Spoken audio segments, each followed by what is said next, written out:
All right, here is a story about the Rabbi Moshe Parstak told me. I don't know. I've told a lot of stories, and to tell you the truth, I don't really remember which ones I told before. And I tell stories to kids also Shabbat, so it sort of gets a little bit jumbled up. But excuse me, pardon me if I've already told you the story. Okay, there was a very great, devoted, self-sacrificing Chassid named Rabbi Futerfass. He passed away just like 30 years ago. And he was he was very, very active in the Jewish community in the time of Stalin's Russia, when it was forbidden to do anything, any activity except what was devoted to communism. So, but nevertheless, he did, and he gathered up money for the schools. There were schools, secret underground Torah schools. It was forbidden to teach anything other than communist doctrine. And but mainly he had this whole thing of forging passports. They made a thing after World War II. So any person who had a Polish passport could leave Russia and go to Poland. Could leave Russia and go because they partitioned Poland, whatever it is. Anyway, so anyone who had a Polish passport, he could leave Russia and go back to Poland. Leave Russia. And that was like the easiest route to go to Poland. It was almost impossible to escape, from Poland except by that route. So he forged passports. There were passports. He forged a lot of passports. So eventually they caught him and they put him into Siberia. And first of all, they put him into prison. And I have a story about that. And then afterwards, they put him into Siberia for a while. So when he was in Siberia, so he didn't eat the food that was there. He ate like raw food. In order to do that, so he had to somehow or other convince, I don't exactly know how the story worked, to tell you the truth, but he had to convince the cook or whatever not to cook his food and to give him separate food, whatever. Anyway, he received cigarettes from his wife. His wife would send him cigarettes, and somehow they would come to him. They would reach him. I guess you could receive parcels from home, and he would trade these cigarettes for food, or he would bribe the cooks, whatever, to not cook his food and to give him the food uncooked of just vegetables. So once his cigarettes did not arrive, when they worked, like they were, especially in the winter, whatever, they would work, and it was very difficult work. They were working in the forests and cutting down trees. And he didn't receive food, so he didn't eat anything. He just drank one day, waited for his food. Came the second day, the food didn't arrive. He didn't eat. Came the third day, he was like tremendously weak already. 3 days, he was just drinking.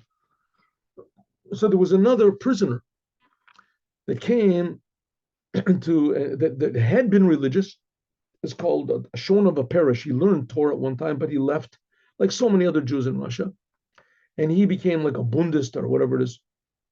And he saw what Rab Mendel was doing, and he went over to him with his bowl of soup and said, I see what you're doing. You're not eating because you don't have kosher food. You should know that I know Torah a little bit, and you're not allowed to risk your life for kosher food. Huh? Like we just finished learning about Mila. You're not allowed to risk your life for eating kosher food. Only 3 things a Jew is supposed to give his life for rather than do, and that is to worship idols. If someone comes and puts a gun to a Jew's head and says, worship idols, go in the church or something, so he's supposed to give his life, say, kill me, I'm not going to go in.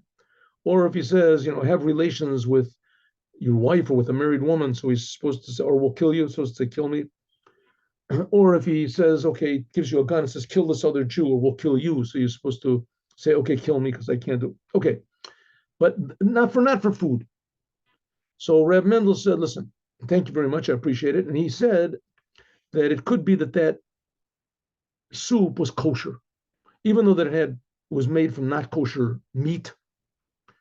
But the guards took out all the meat and then they would add water. And it could be that they would add like 60 times water 100 times water to the water that was already there. And it says that if something was, there was no taste in the thing for 16. Anyway, I don't know if that was a joke or not, but in any case, he said he was in danger. His life was in danger, so for sure he could eat it. So he said, I'm not eating it.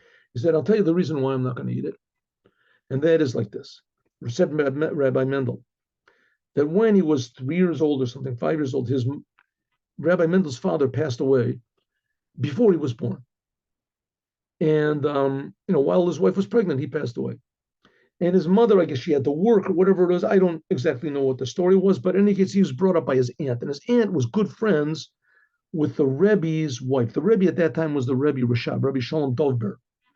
That was the fifth Rebbe of Chabad. So when he was like 3 years old or 5 years old, so she took him in to see the Rebbe to get a blessing. So the Rebbe was standing there with his tallis over his shoulder. He was getting ready to pray in the morning. And he said, who is this? And she said, this is Menachem Mendel, the son of Menachem Mendel. So he said, what does he want? So he said, he wants a blessing. So he said, Rabbi Mendel said, the Rebbe gave me 2 blessings. He said, you should be a Chassid. Chassid is a person that serves God, self-sacrificing, be a Chassid, and that you should have long life. So Rabbi Mendel said, if the Rebbe blessed me with long life, I'm sure I'm going to have long life. And I'm also sure that I have to make a vessel for that life. I can't just go jumping off of buildings or something and sure that I'm going to have a long life. I have to make a vessel for long life. So the person says, no, so why don't you eat the soup? So he said, because I'm sure that the blessing of the Rebbe cannot come through something which is not kosher. And he didn't eat it. And the next day, the cigarettes came, and he was. So it comes to show that a chassid is a totally, something like we're talking about the circumcision. It's a totally not normal way of living totally thinking about only the world, this physical world, and only about, but to fix it up only according to God's standards.